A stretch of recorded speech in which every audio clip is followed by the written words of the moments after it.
ಅವಳ ಗಂಡನ ಮನೆಯಲ್ಲಿ ಅಕ್ಕನ ಸ್ಥಿತಿ ಕಂಡು ನಿಂತಲೇ ಕುಸಿದು ಬಿದ್ದ ತಮ್ಮ.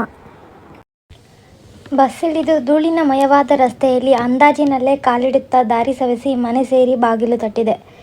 ಎದ್ದು ಚಿಮಣಿ ದೀಪ ಹಚ್ಚಿ ಕಣ್ಣುಜ್ಜಿಕೊಳ್ಳುತ್ತಾ ಬಂದು ಬಾಗಿಲು ತೆರೆದ ಅಮ್ಮ ನನ್ನನ್ನು ಗುರುತಿಸಿ, ಯಾರು ಅಪ್ಪುವಾ?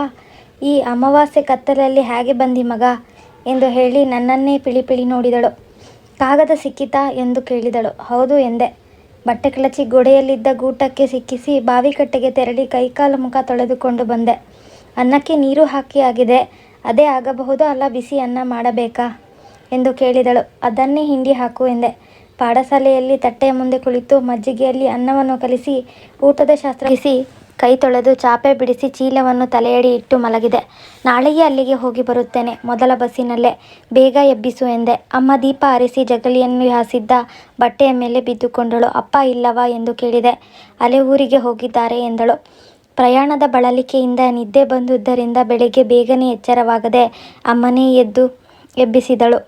ದನಕರುಗಳಿಗೆ ಗಲಗಚ್ಚು ಇಟ್ಟು ಗಂಜಿಗೆ ನೀರಿಟ್ಟು ಮೊಸರು ಕಡೆಯಲು ಕುಳಿತುಕೊಳ್ಳುವಷ್ಟರಲ್ಲಿ ನಾನು ಮುಖ ತೊಳೆದು ಸ್ನಾನ ಮಾಡಿ ಸಂಧ್ಯಾ ವಂದನೆಯ ಶಾಸ್ತ್ರ ಮುಗಿಸಿ ಎದ್ದಾಗ ಬಟ್ಟಲಲ್ಲಿ ಗಂಜಿ ಹಾಕಿದ್ದಾನೆ, ಬೇಗ ಊಟ ಮಾಡಿ ಹೊರಡು ಎಂದು ಹೇಳಿ ಚೊಂಬು ಹಿಡಿದುಕೊಂಡು ಹಟ್ಟಿಗೆ ಹೋಗಿ ಕರುವನ್ನು ಬಿಟ್ಟು ಕಟ್ಟಿ ದನದ ಕಾಲಬುಡದಲ್ಲಿ ಕುಳಿತು ಹಾಲು ಕರೆಯತೊಡಗಿದಳು. ತಲೆಗೆ ಸ್ವಲ್ಪ ಎಣ್ಣೆ ಹಾಕಿಕೊಳ್ಳೋಣವೆಂದು ಎಣ್ಣೆಯ ಪಾತ್ರೆಯನ್ನು ಕವುಚಿ ಹಿಡಿದರೂ ಎಣ್ಣೆ ಬೀಳದಿದ್ದರಿಂದ ನಾಗೊಂದಿಗೆಯಲ್ಲಿದ್ದ ಡಬ್ಬಕ್ಕೆ ಕೈ ಹಾಕಿದೆ. ಅದರಲ್ಲಿಯೂ ಎಣ್ಣೆ ಇಲ್ಲದಿದ್ದಾಗ ಅಮ್ಮನ ಬಳಿಯೇ ತೆರಳಿ ಕೇಳಿದೆ. ಕೋಣೆಯಲ್ಲಿ ಬಾಗಿಲ ಮೂಲೆಯಲ್ಲಿ ಬಾಟಲಿಯಲ್ಲಿ ಸ್ವಲ್ಪ ಉಂಟು, ಅದನ್ನು ಹಾಕಿಕೊ ಎಂದಳು. ತಲೆ ಬಾಚಿಕೊಂಡು 2 ಉಪ್ಪಿನ ಹರಳನ್ನು ಗಂಜಿಯ ಮೇಲೆ ಉದುರಿಸಿ ಪರಿಸಿಂಚನ ಮಾಡಿ ಊಟಕ್ಕೆ ಕುಳಿತೆ. ಮಿಯವ್ ಎನ್ನುತ್ತಾ ಬಟ್ಟಲ ಬಳಿ ಬಂದ ಬೆಕ್ಕಿಗೆ ಗೋಡೆಯ ಬಳಿಯಲ್ಲಿ ಸ್ವಲ್ಪ ಗಂಜಿ ಹಾಕಿ ಊಟ ಮುಗಿಸಿ ಎದ್ದೆ. ಅಮ್ಮ ಹಾಲನ್ನು ತಂದು ಸ್ವಲ್ಪ ನೀರು ಬೆರೆಸಿ ಸ್ಟೀಲ್ ಚೊಂಬಿನಲ್ಲಿ ತುಂಬಿಸಿ ಹೋಗುವಾಗ, ಇದನ್ನು ರಾಜಣ್ಣನ ಹೋಟೆಲಿನಲ್ಲಿ ಕೊಟ್ಟು ಹೋಗು, ದುಡ್ಡು ಕೊಡಲಿಕ್ಕೆ ಹೇಳು. 2 ತಿಂಗಳಿನಿಂದ ಕೊಡಲಿಲ್ಲ, ದರಿದ್ರದವ. ಹೀಗಾದರೆ ದನಕ್ಕೆ ಹಿಂಡಿ ಹಾಕುವುದು ಎಲ್ಲಿಂದ, ಮನೆಯ ಖರ್ಚು ನಡೆಯುವುದು ಹೇಗೆ ಎಂದು ಗೊಣಗಿದಳು. ಅವಳನ್ನು ನೋಡಿದೆ, ಆದರೆ ನನ್ನಿಂದ ನೋಡಲಾಗಲಿಲ್ಲ. ಆ ಸುಕ್ಕುಗಟ್ಟಿದ ಶರೀರ, ಗುಳಿಬಿದ್ದ ಕೆನ್ನೆ, ನೆರೆಬಿದ್ದ ಹಣೆ, ಒಣಗಿ ಹೋದ ಚರ್ಮ, ನಿಸ್ತೇಜವಾದ ಕಣ್ಣುಗಳು, ಒಡೆದು ಹೋದ ಪಾದಗಳು. ಹಟ್ಟಿಗೆ ಹೋದವಳು ಕಾಲು ಕೂಡ ತೊಳೆದುಕೊಂಡು ಬಂದಿರಲಿಲ್ಲ, ಸಗಣಿ ಮೆತ್ತಿಕೊಂಡೇ ಇತ್ತು. ಹುಟ್ಟಿದ್ದ ಸೀರೆ ಸ್ವಲ್ಪ ಹರಿದಿತ್ತು. ಕಾಲಿನ ಗಂಟಿನಲ್ಲಿದ್ದ ಗಾಯಕ್ಕೆ ನೊಣಗಳು ಮುತ್ತಿಕೊಂಡಿದ್ದುದು ಕಂಡು ಕಾಲಿಗೆ ಏನಾಗಿದೆ ಎಂದು ಕೇಳಿದೆ. ಎಮ್ಮೆ ಹಾಯ್ದು ಬಿದ್ದದ್ದು ಎಂದಳು. ಮುಲಾಮು ತರಲೆ ಎಂದೆ. ಬೇಡ, ಹಾಗೆಯೇ ಗುಣವಾಗತ್ತೆ ಎಂದಳು. ಏನೋ ಒಂದು ಸಣ್ಣ ಕಟ್ಟನ್ನು ತಂದು ನನ್ನ ಚೀಲದಲ್ಲಿ ತುರುಕಿದಳು. ಇದರಲ್ಲೊಂದು ಭಸ್ಮ ಉಂಟು, ಇದನ್ನು ನಿತ್ಯ ಹಚ್ಚಿಕೊಳ್ಳಲಿಕ್ಕೆ ಹೇಳು, ಒಳ್ಳೆಯದಾಗುದರೆ ಆಗುತ್ತೆ ಎಂದಳು. ಅಪ್ಪ ಯಾವಾಗ ಬರ್ತಾರೆ ಎಂದು ಕೇಳಿದೆ. ಇನ್ನೂ 4-5 ದಿನವಾಗಬಹುದು, ಏನೋ ಯಾಗ ನಡೆಯುತ್ತಿದೆಯಂತೆ, ಅದನ್ನು ಮುಗಿಸಿ ಬರಬಹುದು ಎಂದಳು. ಬಟ್ಟಲು ತೊಳೆದು ಬಟ್ಟೆ ಧರಿಸಿದೆ. ಮತ್ತೊಮ್ಮೆ ತಲೆ ಬಾಚಿಕೊಂಡೆ. ದಾರಿ ಗೊತ್ತಾದೀತಲ್ಲ ಎಂದಳು. ವಾತದಿಂದ ನರಳುತ್ತಿದ್ದ ಅಜ್ಜಿ ಮಲಗಿದ್ದಲ್ಲಿಗೆ ಹೋಗಿ ನೋಡಿದೆ. ಪಿಳಿ ನೋಡಿದರು, ಮಾತನಾಡಲಿಲ್ಲ. ನಿಟ್ಟುಸಿರು ಬಿಟ್ಟು ಹೊರಬಂದೆ. ಮನೆಯಲ್ಲಿ ಜೀವಕಳಿಯೇ ಇರಲಿಲ್ಲ. ಇಡೀ ದಿನ ಅಳುತ್ತಾ ಕೂತುಕೊಳ್ಳಬೇಡ ಅಮ್ಮ, ನಾನು ಹೋಗಿ ಬರುತ್ತೇನೆ ಎಂದೆ. ಅಮ್ಮ ಸೆರಗಿನಲ್ಲಿ ಕಣ್ಣು ಒರೆಸಿಕೊಂಡಳು. ಹಟ್ಟಿಯತ್ತ ತೆರಳಿ ಮೊಲೆ ತಿನ್ನುತ್ತಿದ್ದ ಕರುವನ್ನು ಎಳೆದು ತಂದು ಗೂಟಕ್ಕೆ ಕಟ್ಟಿ ಬಂದು ನಾನು ಸುಮಾರು ದೂರ ಹೋಗುವವರೆಗೂ ನನ್ನನ್ನೇ ನೋಡುತ್ತಿದ್ದಳು. ಮೇಲ್ಮನೆಯ ಹಾದಿ ದಾಟುವಾಗ ತಲೆಯಲ್ಲಿ ಅಕ್ಕನ ವಿಚಾರವೇ ಸುಳಿಯುತ್ತಿತ್ತು. ಹಾಡಿಗೆ ಹೋಗಿದ್ದ ರಾಮ್ ಚಿಕ್ಕಪ್ಪ ಚೊಂಬು ಹಿಡಿದುಕೊಂಡು ಜನಿವಾರ ಕಿವಿಗೆ ಸಿಕ್ಕಿಸಿಕೊಂಡು ಬರುತ್ತಿದ್ದುದು ಕಾಣಿಸಿತು. ಹತ್ತಿರ ಬಂದವರೇ, ಯಾವಾಗ ಬಂದೆ ಮಾಣಿ ಎಂದು ಕೇಳಿದರು. ಹೇಳಿದೆ. ಮನೆ ಕಡೆ ಬಂದು ಹೋಗಲ್ಲ ಎಂದರು. ತೀರ್ಥಹಳ್ಳಿಗೆ ಇತ್ತಲೆಗೆ ಹೋಗಿದ್ದೆಯಾ? ಇಲ್ಲ, ಅಲ್ಲಿಗೆ ಹೊರಟಿದ್ದೇನೆ. ಓ ಹಾಗೋ, ಬಾ ಮನೆಗೆ ಬಂದು ಹೋಗು. ಅವರನ್ನೇ ಹಿಂಬಾಲಿಸಿದೆ. ಚಿಕ್ಕಪ್ಪ ಏನನ್ನೋ ಗಾಢವಾಗಿ ಆಲೋಚಿಸಿದಂತೆ ಕಂಡಿತು. ಚಿಕ್ಕಪ್ಪ ಬಾವಿಕಟ್ಟೆಗೆ ಹೋದರು. ನಾನು ಮನೆಯಂಗಳದಲ್ಲೇ ನಿಂತೆ. ಕಸ ಗುಡಿಸುತ್ತಿದ್ದ ಚಿಕ್ಕಮ್ಮ ಪೊರಕೆ ಬೀಸಿಟ್ಟು, ಯಾರು ಅಪ್ಪುವಾ ಎಂದರು. ಹೌದು ಎಂದೆ. ಬಾ ಒಳಗೆ ಬಾ ಎಂದರು. ಅಕ್ಕನ ಮನೆಗೆ ಹೋಗುತ್ತಿರುವೆಯಾ ಎಂದರು. ಹೌದು ಎಂದೆ. ವಿಶೇಷ ಏನಾದರೂ ಉಂಟಾ? ವಿಶೇಷವೇನೂ ಇಲ್ಲ. 8 ದಿನದ ಹಿಂದೆ ಅಕ್ಕನಿಂದ ಕಾಗದ ಬಂದಿತ್ತಂತೆ. ಹೌದು, ಅದು ನನಗೂ ಗೊತ್ತು. ಈಗ ಹೇಗಿದ್ದಾರಂತೆ ಬಾಬುರಾಯರು? ಹುಷಾರಿಲ್ಲ ಅಂತ ಬರೆದಿದ್ರಲ್ಲ. ಅನಂತರ ಏನೂ ಸುದ್ದಿ ಇಲ್ಲ. ಅಲ್ಲಿಗೆ ಒಮ್ಮೆ ಹೋಗಿ ಬಂದರೆ ಒಳ್ಳೆಯದು ಅಂತ ಅಮ್ಮ ಕಾಗದ ಬರೆಸಿದ್ದಳು. ನಾನು ಅದಕ್ಕಾಗಿಯೇ ನಿನ್ನೆ ಹೊರಟು ಬಂದೆ. ಅಲ್ಲಿಗೆ ಹೋಗಿ ಅಕ್ಕನನ್ನು ಒಮ್ಮೆ ನೋಡಿ ಬರೋಣ ಅಂತ ಹೊರಟಿದ್ದೇನೆ. ಚಿಕ್ಕಮ್ಮ ನಿಟ್ಟುಸಿರಿಟ್ಟು ಒಳಗೆ ಹೋದರು. ಚಿಕ್ಕಪ್ಪ ಕುರ್ಚಿ ಎಳೆದು ಕೂತರು. ಸ್ವಲ್ಪ ಹೊತ್ತು ಮೌನ. 2 ಲೋಟ ಕಾಫಿ ತಂದಿಟ್ಟರು ಚಿಕ್ಕಮ್ಮ. ಲೋಟ ಎತ್ತಿ ತುಟ್ಟಿಗೆ ತಾಗಿಸಿದೆ. ಈಗ ನೀನು ಹೋಗಿ ಅವಳನ್ನು ಕರೆದುಕೊಂಡು ಬರುತ್ತೀಯಾ ಅಲ್ವಾ, ಸುಮ್ಮನೆ ನೋಡಿ ಬರೋದಾ ಚಿಕ್ಕಪ್ಪ ಕೇಳಿದರು. ಏನು ಮಾಡೋದು ಅಂತ ನನಗೆ ಗೊತ್ತಾಗೋಲ್ಲ. ಇಷ್ಟು ವರ್ಷ ಅಲ್ಲಿದ್ದವಳನ್ನು ಈಗ ಭಾವ ಹುಷಾರಿಲ್ಲದೆ ಇರುವಾಗ ಕರೆದುಕೊಂಡು ಬರುವುದಾದರೂ ಹೇಗೆ? ಅವಳು ಬರುವುದು ಕೂಡ ಗ್ಯಾರಂಟಿ ಇಲ್ಲ. ಹೇಗೋ ಹೋಗಿ ಒಮ್ಮೆ ಮುಖ ತೋರಿಸಿ ಬರುವುದಷ್ಟೇ ಎಂದೆ. ಏನೋ ಮಾರಾಯ, ನನಗಂತೂ ಇದು ಒಂದೂ ಅರ್ಥವಾಗೋಲ್ಲ. ಇದು ಹೀಗೆ ಆಗುತ್ತೆ ಅಂತ ನನಗೆ ಮೊದಲೇ ಗೊತ್ತಿತ್ತು. ನಿನ್ನ ಅಪ್ಪನಿಗೆ ನಾನು ಸಾರಿ ಹೇಳಿದ್ದೆ ಈ ಸಂಬಂಧ ಬೇಡ ಅಂತ. ಆ ಮನೆಯಲ್ಲಿ ಹುಡುಗಿಯನ್ನು ಹುರಿದು ಮುಕ್ಕುವ ಪ್ರಾಣಿಗಳೇ ಇರುವುದು ಅಂತ. ನನ್ನ ಮಾತು ಕೇಳಿದ್ನಾ? ಅವರಿಗೆ ಅಡಿಕೆ ತೋಟ ಉಂಟು, ಕಾರು ಉಂಟು, ಬಂಗಲೆ ಉಂಟು ಅಂತ ಚಿನ್ನದಂಥ ಹುಡುಗಿಯನ್ನು ತೆಗೆದುಕೊಂಡು ಹೋಗಿ ಆ ಹೊಂಡಕ್ಕೆ ಹಾಕಿದ. ಈಗ ನೋಡು ಅವಸ್ಥೆ. ದೊಡ್ಡವರು ಏನು ಮಾಡಿದರೂ ಚೆಂದ, ನಾವ್ಯಾರು ಅವರ ಮನೆಗೆ ಕಾಲಿಡಕೂಡ್ದು ಅಂತ ಕಟ್ಟಪ್ಪಣೆ ಆಗಿದ್ದಾಗಿದೆಯಲ್ಲ. ಮದುವೆಯಾಗಿ 4 ವರ್ಷ ಆಯಿತು. ಅವಳ ಮುಖ ದರ್ಶನವಾದರೂ ಆಗಿದೆಯೇ ನಮಗೆ? ಆಮೇಲೆ ಒಂದು ಸತಿಯಾದರೂ ಕಳಿಸಿಕೊಟ್ಟಿದ್ದಾರಾ ಹುಡುಗಿಯನ್ನು? ಕಾಗದ ಬರೆದರೆ ಜವಾಬೇ ಇಲ್ಲ. ಅದು ಹೋಗಲಿ, ಇವಳಿಗಾದರೂ ಏನಾದರೂ ಉಪಾಯ ಹೊಳೆಯಬಾರದೆ? ಅಲ್ಲಿ ಹೇಗಿದ್ದಾಳೋ ಏನಾಗಿದ್ದಾಳೋ ದೇವರಿಗೆ ಗೊತ್ತು. ಗಣೇಶ ಕೆಪೆಯವರು ಇತ್ತೀಚೆಗೆ ನೋಡಿದ್ದರಂತೆ. ತುಂಬ ಬಚ್ಚಿ ಹೋಗಿದ್ದಾಳಂತೆ. ಈಗ ಹೊಟ್ಟೆಗೂ ಸರಿಯಾಗಿ ಹಾಕೋಲ್ಲ ಅಂದರಂತೆ. ಎಷ್ಟು ನಿಜವೋ ಎಷ್ಟು ಸುಳ್ಳೋ ಗೊತ್ತಿಲ್ಲ ಎಂದೆ. ಸುಮ್ಮನೆ ಅವರಿವರ ಮಾತು ಕೇಳಿ ಪ್ರಯೋಜನವಿಲ್ಲ. ಹುಡುಗಿಗೆ ಏನಾದರೂ ಒಂದು ದಾರಿ ತೋರಿಸಬೇಡವೇ? ಅದಕ್ಕೇನಾದರೂ ಉಪಾಯವಿದ್ದರೆ ಯೋಚಿಸಿ. ಚಿಕ್ಕಮ್ಮ ನಡುವೆ ಬಾಯಿ ಹಾಕಿದರು. ಯೋಚಿಸಲಿಕ್ಕೇನು ಉಳಿದಿದೆ ಇನ್ನು? ಮಣ್ಣು ಮಾಡುವುದೆಲ್ಲ ಮಾಡಿ ಆಗಿದೆಯಲ್ಲ. ಇದುವರೆಗೆ ಗಂಡ ಹೆಂಡತಿ ಒಳ್ಳೆಯದಾಗಿರಲಿ ಅಂತ ಏನೆಲ್ಲ ಮಾಡಿಲ್ಲ ಹೇಳು? ಅವನ ಪೈಕಿಯವರ ಹತ್ತಿರ ಹೇಳಿಸಿ ನೋಡಿ ಆಯಿತು, ಕಾಗದ ಬರೆದು ನೋಡಿ ಆಯಿತು, ಕಡೆಗೆ ಮಂತ್ರ ತಂತ್ರ ಹೋಮ ಶಾಂತಿ ಕೂಡ ಮಾಡಿ ಆಯಿತು. ಕೋರ್ಟಿನ ಕಟಕಟೆಯೊಂದು ಏರಿಲ್ಲ. ಅದಕ್ಕಿಂತ ಹುಡುಗಿಗೆ ಸ್ವಲ್ಪ ಪಾಲಿಡಲು ಇಲಿ ಪಾಷಾಣವನ್ನು ಕೊಟ್ಟು ಬಿಟ್ಟರೆ ಎಲ್ಲದಕ್ಕೂ ಮಂಗಳ ಹಾಡಿದಂತೆ ಆಗುತ್ತೆ. ಕಡೆಗೆ ಯಾವ ಸಮಸ್ಯೆಯೂ ಇರಲ್ಲ. ಚಿಕ್ಕಮ್ಮನ ಮಾತು ಕೇಳಿ ನನ್ನ ಕಣ್ಣಲ್ಲಿ ತಟ್ಟನೆ ನೀರಿಳಿಯಿತು. ಕಣ್ಣೊರೆಸಿಕೊಂಡೆ. ಮಾತನಾಡಲು ಗಂಟಲು ಒಣಗಿತು. ಈಗ ಅತ್ತರೂ ಪ್ರಯೋಜನವಿಲ್ಲ, ನಕ್ಕರೂ ಪ್ರಯೋಜನವಿಲ್ಲ. ಆ ಹುಡುಗಿಯ ಅವಸ್ಥೆಯನ್ನು ನೆನೆದರೆ ಸಂಕಟವಾಗುತ್ತೆ. ಆದರೆ ಏನು ಮಾಡುವುದು ಹೇಳು ಎಂದರು ಚಿಕ್ಕಪ್ಪ. ಚಿಕ್ಕಪ್ಪನ ಮಗ ರಂಗ ಶಾಲೆಗೆ ಹೊರಟ. ರಂಗ, ಈ ಹಾಲನ್ನು ರಾಜಣ್ಣನ ಹೋಟೆಲಿನಲ್ಲಿ ಕೊಟ್ಟು ಹೋಗು ಮಾರಾಯ. ಹಾಗೆಯೇ ಸ್ವಲ್ಪ ದುಡ್ಡು ಕೊಟ್ಟು ಕಳಿಸಬೇಕಂತೆ ಅಂತ ಹೇಳು ಎಂದೆ. ಆಗಲಿ ಎಂದು ರಂಗ ಆ ಹಾಲನ್ನು ಕೊಂಡು ಹೋದ. ಈಗ ನೀನು ಹೋಗಿ ಏನು ಮಾಡಬೇಕು ಅಂತಿದ್ಯಾ? ಎಲೆ ಅಡಿಕೆ ಮೆಲ್ಲುತ್ತಾ ಚಿಕ್ಕಪ್ಪ ಕೇಳಿದರು. ಮಾಡುವುದೆಂಥದ್ದು? ಹೋಗಿ ಅಕ್ಕನನ್ನು ನೋಡಿಕೊಂಡು ಬರುವುದು, ಬಂದರೆ ಕರೆದುಕೊಂಡು ಬರುವುದು ಎಂದೆ. ಅವಳು ಬರ್ತಾಳೆ ಅಂತ ನಾನು ನಂಬುವುದಿಲ್ಲ. ಅವಳಿಗೂ ಹಠ ಏನೂ ಕಡಿಮೆ ಇಲ್ಲ. ಬರುವ ಹಾಗಿದ್ದರೆ ಅವತ್ತೇ ಬರುತ್ತಿದ್ದಳು. ಈಗ 4 ವರ್ಷಗಳಿಂದಲೂ ಅಲ್ಲಿಯೇ ಒದ್ದಾಡುತ್ತಿಲ್ಲವೇ? ಒಳ್ಳೆಯದಾಗಿಯೇ ಗಂಡನನ್ನು ಕರೆದುಕೊಂಡೇ ಬರುತ್ತೇನೆಂಬ ಛಲ ಅವಳಲ್ಲಿರಬಹುದು. ಅವಳ ಹಠ ಸಾಧನೆ ಯಾವಾಗ ಆಗುತ್ತೋ ಕಾದು ನೋಡಬೇಕು ಎಂದು ನಿಟ್ಟುಸಿರಿಟ್ಟರು ಚಿಕ್ಕಪ್ಪ. ಸ್ವಲ್ಪ ಹೊತ್ತು ತಡೆದು ಕೇಳಿದೆ, ನೀವು ಜೊತೆಯಲ್ಲಿ ಬನ್ನಿಯಲ್ಲ ಚಿಕ್ಕಪ್ಪ, ಒಟ್ಟಿಗೆ ಹೋಗಿ ಬರುವ. ಚಿಕ್ಕಪ್ಪ ಮಾತನಾಡಲಿಲ್ಲ. ಎಲೆಗೆ ಸುಣ್ಣ ಹಚ್ಚಿ ಬಾಯಲ್ಲಿಟ್ಟುಕೊಂಡರು. ಹೊಗೆ ಸೊಪ್ಪಿಗೆ ಸುಣ್ಣ ಹಚ್ಚಿ ಮಡಿಸಿ ಬಾಯಲ್ಲಿಟ್ಟುಕೊಂಡರು. ಎಂಜಿಲು ಉಗಿದು ಬಂದರು. ನಾನು ಬೇಕಾದರೆ ಬರುತ್ತೇನೆ. ಆದರೆ ಏಕಾಏಕಿ ನಾವು ಹೋದದ್ದನ್ನು ನೋಡಿ ಅವರು ಏನಾದರೂ ತಿಳಿದುಕೊಂಡರೆ? ತಿಳಿದುಕೊಳ್ಳಲಿ, ಏನುಂಟು ಚಿಕ್ಕಪ್ಪ? ಎಲ್ಲವೂ ಗೊತ್ತಿದ್ದದ್ದೇ ಅವರ ವಿಚಾರ. ಎಲ್ಲರಿಗೂ ಗೊತ್ತುಂಟು. ಏನು ಬೇಕಾದರೂ ತಿಳಿದುಕೊಳ್ಳಲಿ. ನಾವು ಏನಾದರೂ ತೀರ್ಮಾನ ಮಾಡಲಿಕ್ಕೆ ಬಂದಿದ್ದೇವೆ ಅಂತ ಅವರು ತಿಳಿದುಕೊಂಡರೆ ಮತ್ತೂ ಅನುಕೂಲವೇ ಅಲ್ಲವೇ? ಅದೇನೋ ಸರಿ. ಆದರೆ ನಾವು ಹೋಗಿ ಏನೇನೋ ಮಾತನಾಡಿ ಬರುವುದು. ನಾವು ಬಂದ ಮೇಲೆ ನಮ್ಮ ಮೇಲಿನ ಹಗೆಯನ್ನು ಅವಳ ಮೇಲೆ ತೋರಿಸಿದರೆ ಅವಳಿಗೆ ತೊಂದರೆಯಲ್ಲವೇ? ಅವಳಿಗೆ ಈಗ ಇರುವ ಸುಖ ಆದರೂ ಏನು? ಇದಕ್ಕಿಂತಲೂ ಹೆಚ್ಚಿಗೆ ಕಷ್ಟ ಕೊಡುವಂಥದ್ದಾದರೂ ಏನುಂಟು? ಕೊಡುವ ಉಪಟಳ ಎಲ್ಲ ಕೊಟ್ಟಾಗಿದೆ. ಮಾಡಿ ಬಾರಿಸದ ಕೆಲಸಗಳನ್ನೂ ಅವಳಿಂದ ಮಾಡಿಸಿಯಾಗಿದೆ. ಇನ್ನು ಹೆಚ್ಚೆಂದರೆ ಅವಳ ಪ್ರಾಣ ತೆಗೆದಾರೋ ಅಷ್ಟೊಂದಕ್ಕೆ ಅವಳು ಹೆದರುತ್ತಾಳೆಯೇ? ಪ್ರಾಣ ತೆಗೆಯುವುದು ಅಷ್ಟು ಸುಲಭದಲ್ಲಿಯೇ? ಒಂದು ದೃಷ್ಟಿಯಲ್ಲಿ ನೀನು ಹೇಳುವುದು ಸರಿ. ಈಗ ನಾವು ಸುಮ್ಮನೆ ಹೋಗಿ ಬರುವುದರಲ್ಲಿ ಅರ್ಥವಿಲ್ಲ. ಒಂದೋ ಗಂಡ ಹೆಂಡತಿ ಒಟ್ಟಾಗುವ ಹಾಗೆ ಮಾಡಬೇಕು, ಇಲ್ಲ ಅವಳನ್ನು ಕರೆದುಕೊಂಡು ಬರಬೇಕು.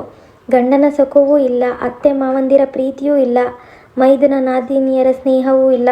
ಬರೀ ಕತ್ತೆ ಚಾಕರಿ ಮಾಡಿಕೊಂಡಿದ್ದು, ಬರೀ ಹೊಟ್ಟೆಯಲ್ಲಿ ಅವಳು ಎಲ್ಲಿ ಇರುವುದಕ್ಕಿಂತ ನಮ್ಮ ಮನೆಯಲ್ಲೇ ಇದ್ದಿದ್ರಲ್ಲಿ ತೃಪ್ತಿ ಪಟ್ಟುಕೊಂಡು ಇರಲಿ. ನಮ್ಮ ಮಗು ನಮಗೆ ಹೆಚ್ಚಾಗ್ತದಾ? ಏನು ಹೇಳ್ತೀಯ ನೀನು ಎಂದರು ಚಿಕ್ಕಪ್ಪ. ನನಗೆ ಸ್ವಲ್ಪ ಧೈರ್ಯ ಬಂದಂತಾಯಿತು. ಈ ಸರ್ತಿ ಏನಾದರೂ ಒಂದು ಇತ್ಯರ್ಥ ಮಾಡಿ ಬರುವ. ನೀವು ಹೊರಡಿ ಚಿಕ್ಕಪ್ಪ ಎಂದೆ.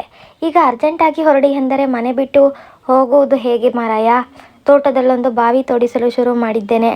ಕಬ್ಬಿಗೆ ಗೊಬ್ಬರ ಹಾಕಿಸಬೇಕು. ಕೆಲಸ ಕಂಡಾಪಟ್ಟೆ ಇದೆ. ಎಂಥದ್ದು ಮಾಡುವುದೋ ತಿಳಿಯದು. ಒಂದೆರಡು ದಿನದ ಮಟ್ಟಿಗೆ ಏನಾದರೂ ಮಾಡಬಹುದು. ನಾಳೆ ಸಂಜೆ ಅಥವಾ ನಾಳಿದ್ದು ಬೆಳಗ್ಗೆ ವಾಪಸ್ಸು ಬಂದರಾಯಿತು. ನನ್ನ ಮಾತಿಗೆ ಒಪ್ಪಿ ಚಿಕ್ಕಪ್ಪ ಸ್ನಾನ ಮಾಡಿ ಬರಲು ಕೊಡಪಾನ ಹಿಡಿದು ಬಾವಿಕಟ್ಟೆಗೆ ತೆರಳಿದರು.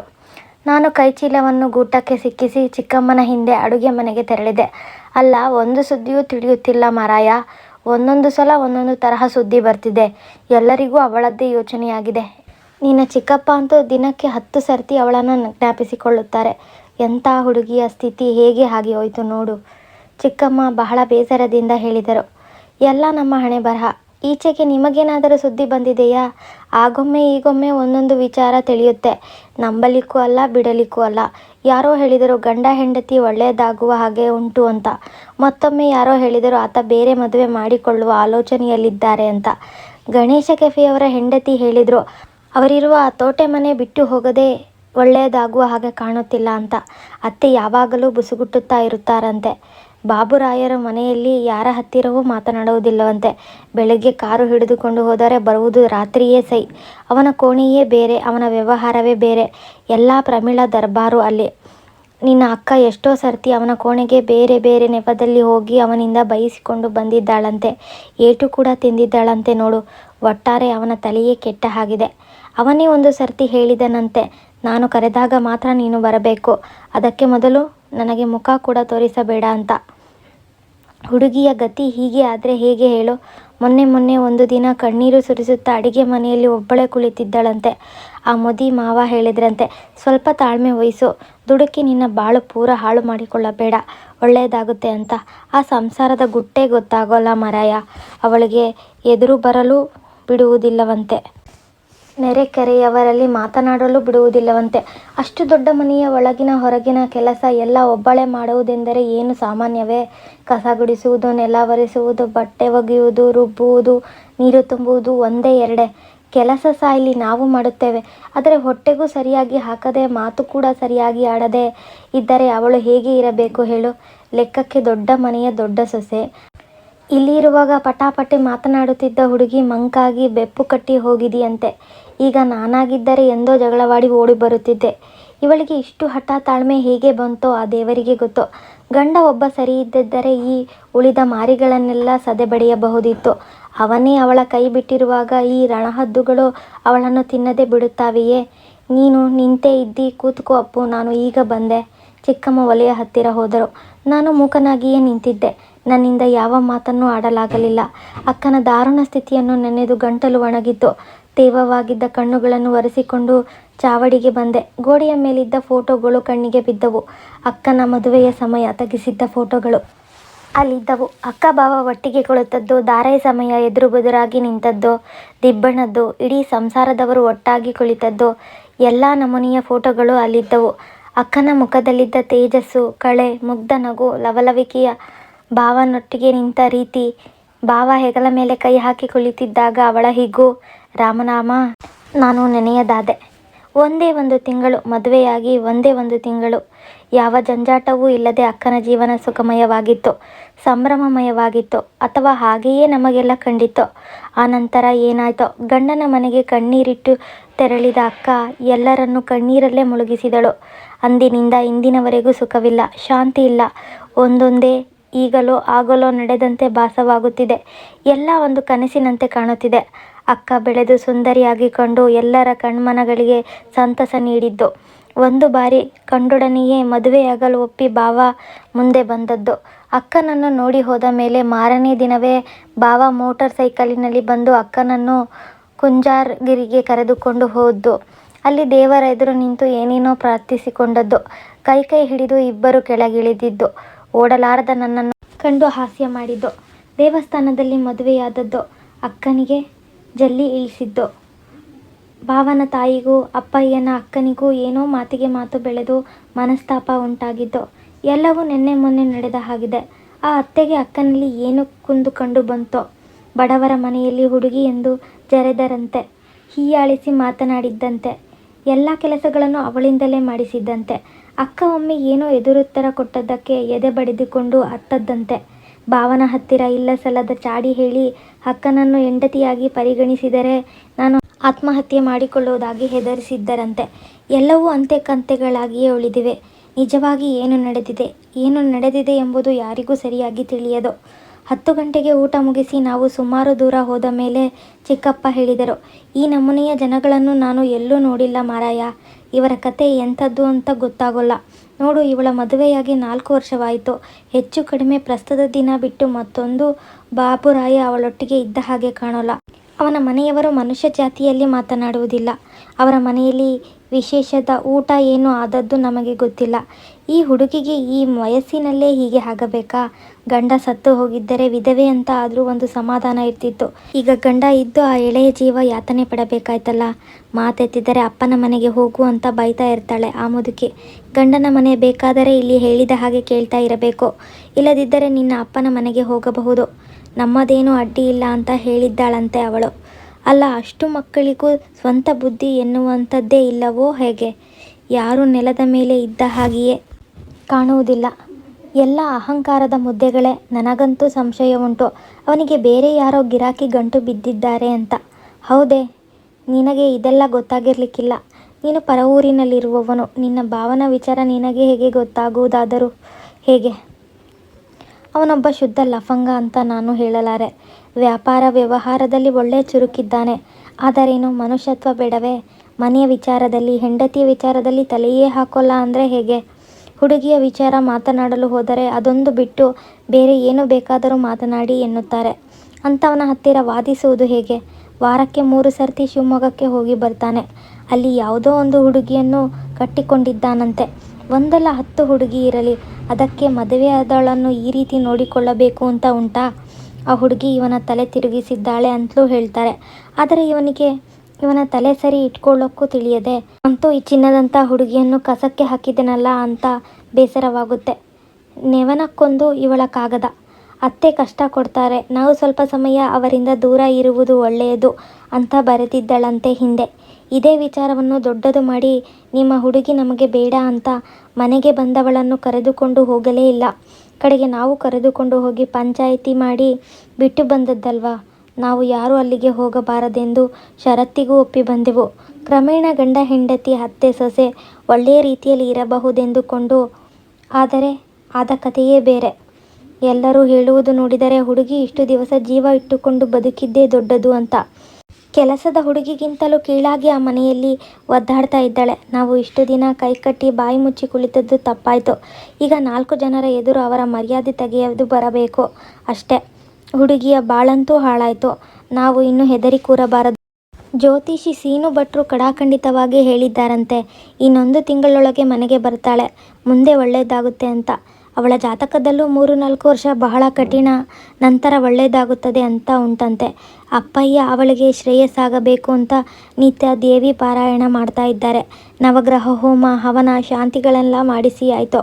ಅವಳ ಹೆಸರಲ್ಲಿ ಎಲ್ಲ ದೇವರಿಗೂ ಮುಡುಪು ತೆಗೆದಿರಿಸಿದೆ.